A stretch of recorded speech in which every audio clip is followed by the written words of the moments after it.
प्राचीन काल में हारीत मुनि ने मुमुक्षु पुरुष के प्रधान कर्तव्यों से संबद्ध जो उपदेश दिए थे, उन्हीं का परिचय शरशय्या पर लेटे पितामह भीष्म द्वारा युधिष्ठिर को दिया गया था। ये वर्णन महाभारत के शांति पर्व में है। इसी को हारीत गीता कहते हैं। इस लघुकाय गीता में मुख्यतः सन्यासी के आचरण एवं कर्तव्यों का वर्णन है। इसकी भाषा अत्यंत सरल, सुबोध तथा सारगर्भित है। सन्यासियों के लिए प्रकाश स्तंभ सदृश ये हारीत गीता यहां प्रस्तुत की जा रही है।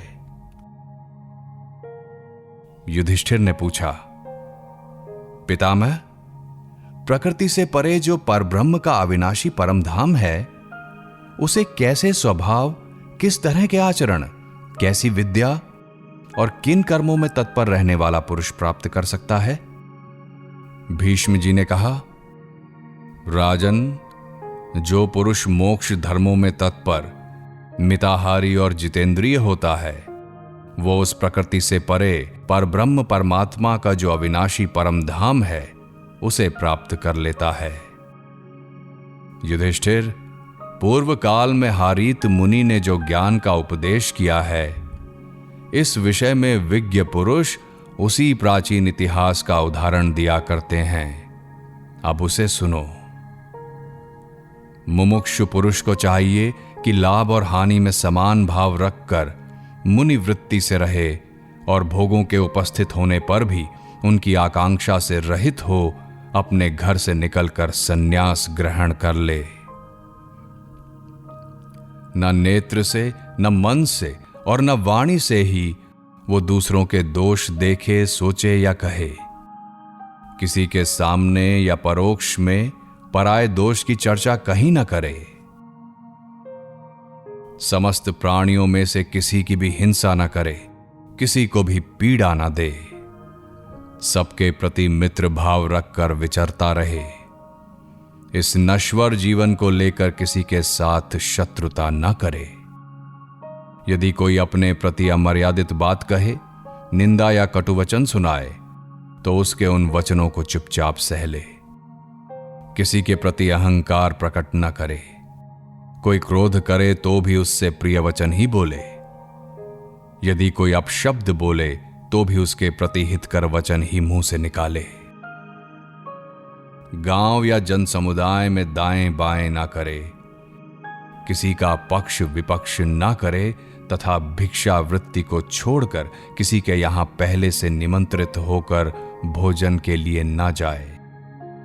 कोई अपने ऊपर धूल या कीचड़ फेंके तो मुमुक्षु पुरुष उससे आत्मरक्षा करे।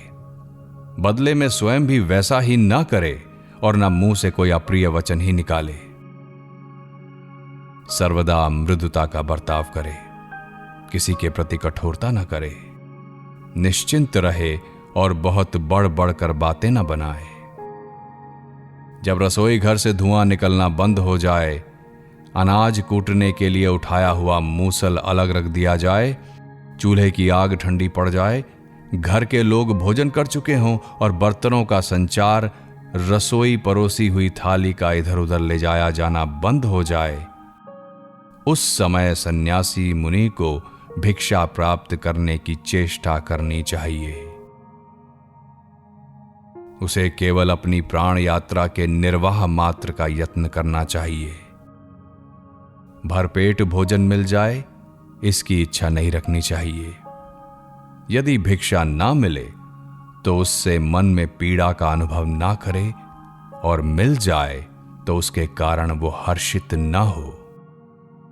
लौकिक लाभ की इच्छा ना करे। जहां विशेष आदर एवं पूजा होती हो, वहां भोजन ना करे। मुमुक्षु पुरुष को आदर सत्कार के लाभ की तो निंदा करनी चाहिए। भिक्षा में मिले हुए अन्न के दोष बताकर उसकी निंदा ना करे और ना उसके गुण बताकर उन गुणों की प्रशंसा ही करे। सोने और बैठने के लिए सदा एकांत का ही आदर करे। सूने घर, वृक्ष की जड़, जंगल अथवा पर्वत की गुफा में अथवा अन्य किसी गुप्त स्थान में अज्ञात भाव से रहकर आत्मचिंतन में ही लगा रहे। लोगों के अनुरोध या विरोध करने पर भी सदा समभाव से रहे, निश्चल एवं स्थिर चित हो जाए तथा अपने कर्मों द्वारा पुण्य एवं पाप का अनुसरण ना करे। सर्वदा तृप्त और संतुष्ट रहे, मुख और इंद्रियों को प्रसन्न रखे, भय को पास न आने दे, प्रणववादि का जप करता रहे तथा वैराग्य का आश्रय ले मौन रहे। भौतिक देह, इंद्रिय आदि सभी वस्तुएं नष्ट होने वाली हैं और प्राणियों के आवागमन, जन्म और मरण बारंबार होते रहते हैं।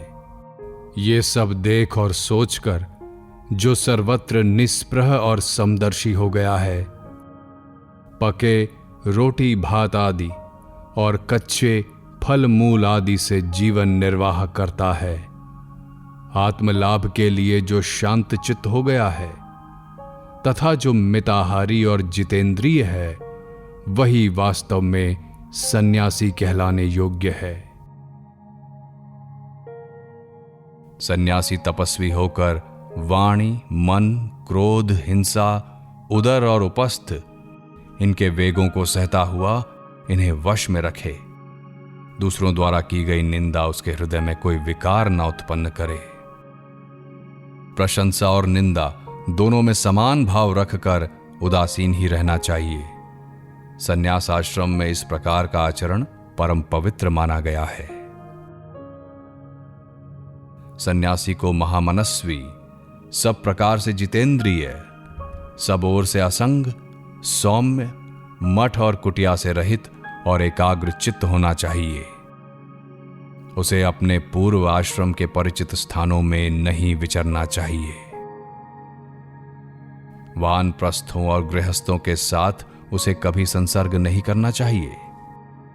अपनी रुचि प्रकट किए बिना ही जो वस्तु प्राप्त हो जाए उसी को लेने की इच्छा रखनी चाहिए तथा अभीष्ट वस्तु के मिलने पर उसके मन में हर्ष का आवेश नहीं होना चाहिए।